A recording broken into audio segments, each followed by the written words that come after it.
तो दोस्तों, कभी हमें बैठने की भी जगह नहीं दी जाती थी और आज वही लोग हमारी टेबल पर आने की भीख मांग रहे हैं। यूरोपीय यूनियन जो कल तक अमेरिका के साथ खड़ा था, अब उसे साइड में छोड़कर भारत के दरवाजे पर फ्री ट्रेड डील की अर्जी लेकर खड़ा है। और यूरोपीय यूनियन अब भारत को लेकर अपना रवैया बदल रहा है। जो भारत को इग्नोर करते थे, वही आज भारत की शर्तों पर डील करने को तैयार हैं। सोचिए, कुछ साल पहले तक जिन कमरों में भारत की आवाज तक नहीं सुनी जाती थी, आज उन कमरों में भारत के बिना मीटिंग शुरू तक नहीं होती है।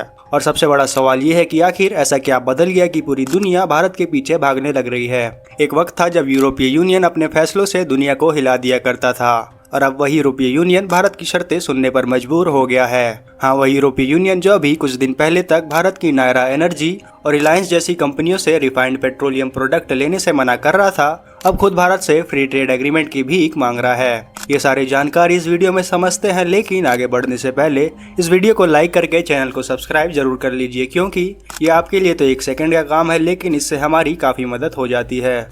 पिछले कुछ हफ्तों में यूरोपीय यूनियन ने एक बड़ा बयान दिया कि वो भारत से पेट्रोलियम प्रोडक्ट इंपोर्ट नहीं करेंगे, क्योंकि उन्हें शक है कि इसमें रूसी क्रूड ऑयल मिक्स है। अब भले ही ये प्रतिबंध 2026 में लागू होगा, लेकिन अंदाज और भाषा से वो आज ही भारत पर दबाव बनाना चाहते थे।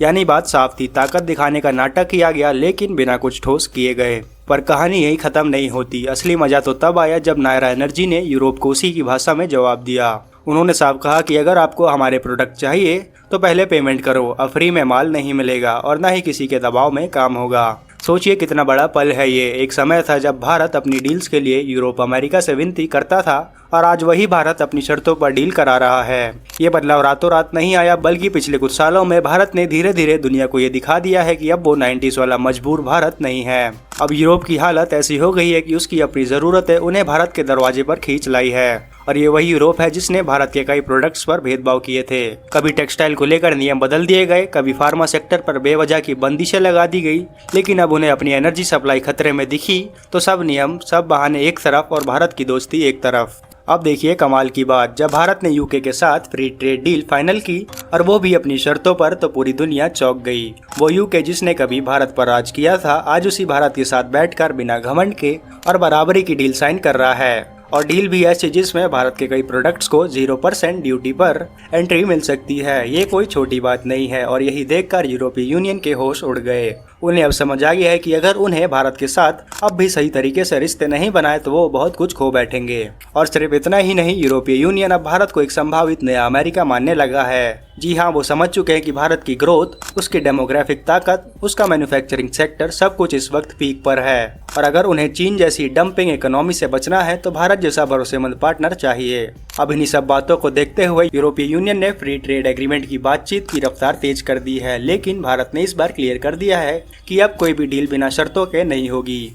भारत ने क्या कहा? बहुत ही सीधा सा मैसेज कि अगर यूरोप को डील चाहिए तो भारत के टेक्सटाइल, फार्मा, इंजीनियरिंग गुड्स और पेट्रोकेमिकल सेक्टर पर टैरिफ रियायत दी जाए, और बदले में भारत यूरोपीय ऑटो और हाईटेक मशीनरी सेक्टर को कुछ सीमित छूट देने को तैयार है। यानी अब बात बराबरी की हो रही है, जहां एक तरफ आप हमें मौका देंगे तभी आपको हमारी बाजार तक पहुंच मिलेगी, ना कोई गुलामी और ना ही कोई झुकाव। अब सोचिए, ये वही भारत है जिसे कभी वर्ल्ड बैंक के लोन की शर्तों पर नाचना पड़ता था, और आज वही भारत नेफ्ता जैसी स्ट्रेटेजिकल फ्यूल का टैंकर खाली यूरोप को लौटा देता है, क्योंकि पेमेंट और शर्तें क्लियर नहीं थी। मतलब अब भारत को फर्क नहीं पड़ता कि सामने कौन खड़ा है, यूरोप हो या अमेरिका, भारत अपने नेशनल इंटरेस्ट से समझौता नहीं करेगा।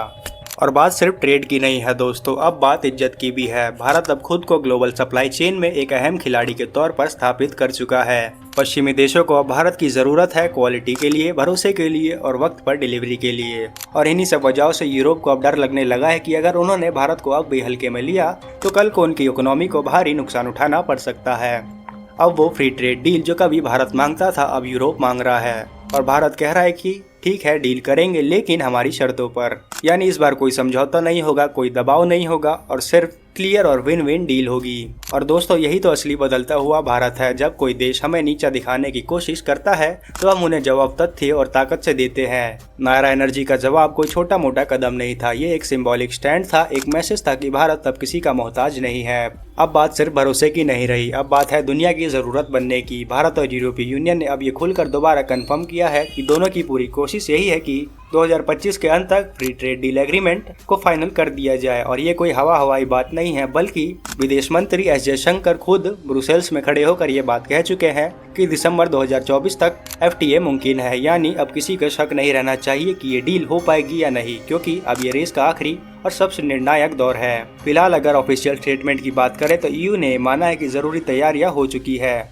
और अब बस डील के नेगोशिएशन यानी मोलभाव का दौर तेजी में चल रहा है। और जब ये फेज पूरा हो जाएगा तब एग्रीमेंट की फॉर्मल अप्रूवल और कुछ प्रतिक्रिया से गुजरकर इसे दोनों पक्षों में लागू कर दिया जाएगा। ये कोई छोटी मोटी बातचीत नहीं है। जून 2022 से लेकर अब तक 12 राउंड की बातचीत हो चुकी है। अगली बातचीत सितंबर की शुरुआत में भारत में होगी। और जरा सोचिए, मई 2025 में ही दिल्ली में 11वीं राउंड में 5 चैप्टर जैसे कस्टम, ट्रेड फैसिलिटेशन और इंटेलेक्चुअल प्रॉपर्टी जैसे गंभीर मुद्दों पर फाइनल सहमति बन चुकी है। लेकिन अब भी कुछ पेच फंसे हुए हैं। कुछ ऐसे मुद्दे हैं जहां मतभेद जरा गहरे हैं। जैसे यूरोपीय यूनियन चाहता है कि भारत में एक निगरानी समिति बनाया जाए जो ये देखे कि यूरोपीय यूनियन कंपनियां कहां कितना पैसा लगाती है और भारत से कितना कैपिटल बाहर जा रहा है। अब जरा सोचिए, भारत जैसे देश के लिए ये सिर्फ एक टेक्निकल मुद्दा नहीं है, बल्कि ये संप्रभुता का भी सवाल उठाता है। कोई बाहर का संगठन हमारे देश के अंदर के पैसे के फ्लो पर निगरानी रखे, ये हम कैसे मान ले? और भारत ने इस मांग को साफ तौर पर खारिज कर दिया है। दूसरी तरफ यूरोपीय यूनियन का CBAM यानी कि कार्बन बॉर्डर एडजस्टमेंट मैकेनिज्म वाला मुद्दा भी अटका हुआ है।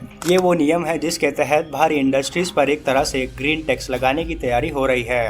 अब भारत ने इस पर सीधी अपनी चिंता जताई है, क्योंकि ये सीधा असर हमारे स्टील, सीमेंट और मैन्युफैक्चरिंग सेक्टर पर डालता है। यानी एक तरफ से वह लोग जिन्होंने दशकों तक अपने कारखानों में पूरी दुनिया में प्रदूषण फैलाए, अब जब भारत आगे बढ़ रहा है तो उन्हें पर्यावरण का पाठ पढ़ा रहे हैं। दोगलापन यहीं से शुरू होता है। पहले खुद गंदगी फैलाओ और फिर दूसरों पर उंगली उठाओ। फिर भी इन मतभेदों के बावजूद ये लगभग तय माना जा रहा है कि 2025 के अंत तक ये डील फाइनल हो जाएगी। भारत पीछे हटने वाला नहीं है और इस बार ये डील भारत की शर्तों पर ही होगी। अब आप पूछेंगे कि इस डील से हमें क्या फायदा मिलेगा, तो जवाब सुनिए थोड़ा ध्यान से। सबसे पहला और सबसे बड़ा फायदा ये होगा कि भारत के textile, James and jewelleries, engineering और फार्मा सेक्टर को यूरोपीय मार्केट में या तो जीरो ड्यूटी या फिर बहुत ही कम ड्यूटी में एंट्री मिलेगी। और ये कोई छोटा मोटा फायदा नहीं है, क्योंकि ये सेक्टर भारत के लाखों करोड़ों लोगों के रोजगार से जुड़ा हुआ है। दूसरा बड़ा फायदा ये है कि भारत के MSMEs यानी छोटे और मझले व्यापारी सीधे यूरोप में अपने प्रोडक्ट्स बेच सकेंगे। इससे लोकल इंडस्ट्रीज को नई जान मिलेगी, युवाओं को एक नए मौके मिलेंगे और मेक इन इंडिया को असली अंतर्राष्ट्रीय पंख मिलेगा।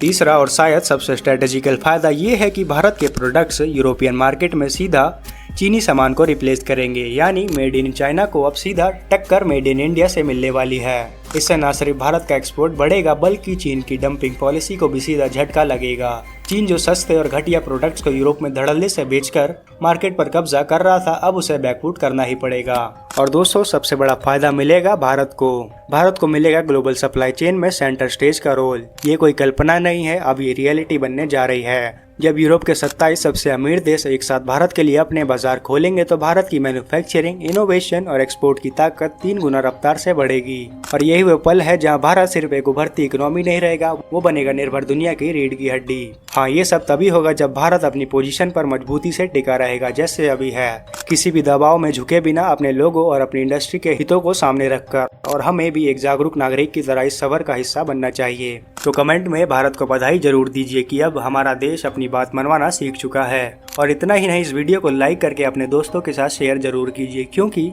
उन्हें भी तो पता चले कि अब ये सिर्फ ट्रेड डील नहीं है, ये भारत के ग्लोबल रुतबे की अगली सीढ़ी है। और हाँ, चैनल को सब्सक्राइब करके बेल आइकन दबाना ना भूलिए, क्योंकि अगला वीडियो इस डील की अंदर की सच्चाई को और भी गहराई से खोलेगा। मिलते हैं अगली वीडियो में। जय हिंद, जय भारत।